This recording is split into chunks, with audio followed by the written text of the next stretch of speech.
I just finished watching Superbad, and here are my general thoughts. I really like the narrative of the movie, the narrative structure of the movie, to be specific. I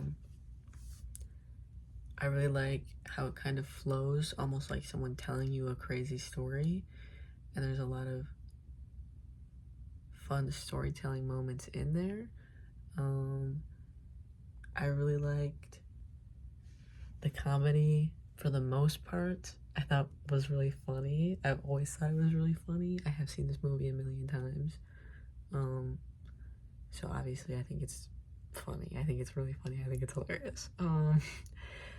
I really liked the random dick interlude at the beginning.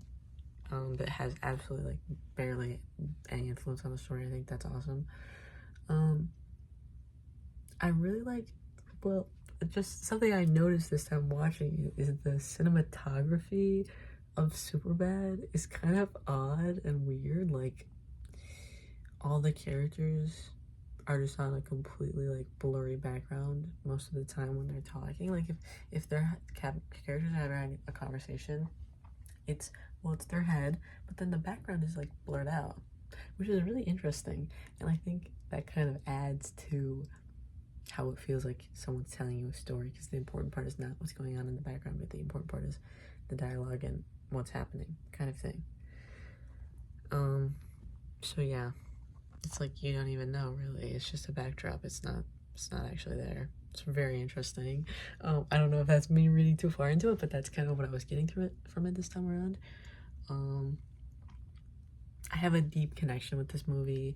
I have a deep love and appreciation for this movie. This movie was very influential in my teenage years, and I get a lot of nostalgia from watching it. And it reminds me a lot of my best friend. So there you go.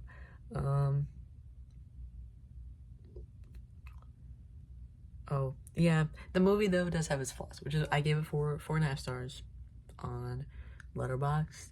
I think out of 10 I'm gonna give it 9.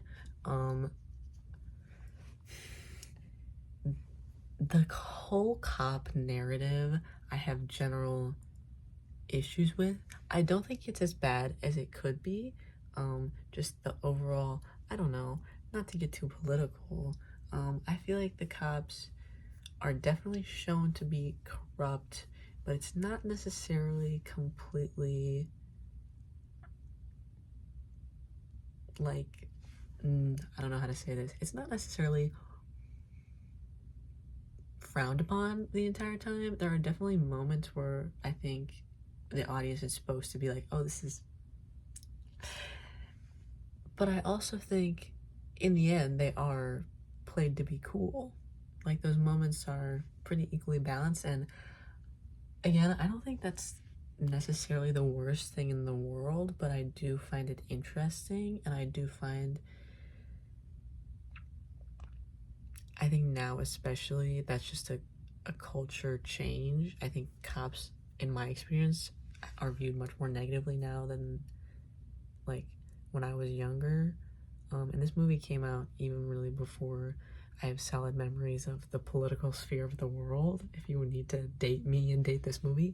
So I think that's just part of it, honestly. I think the culture is just kind of part of it. And it also is because of the other reason why I think this movie is kind of interesting, is because this movie is...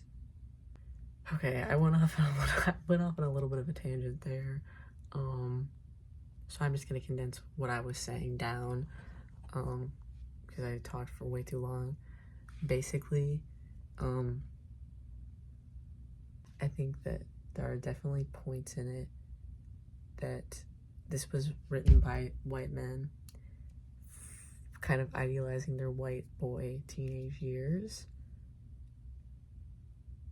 And I think there are moments in that are kind of like, I don't know, like that was a little interesting. And I think that's, again, just the culture of the times, and also just the kind of culture of white men and white boys. And I say that as a white boy, a white man. So yeah, those are my thoughts.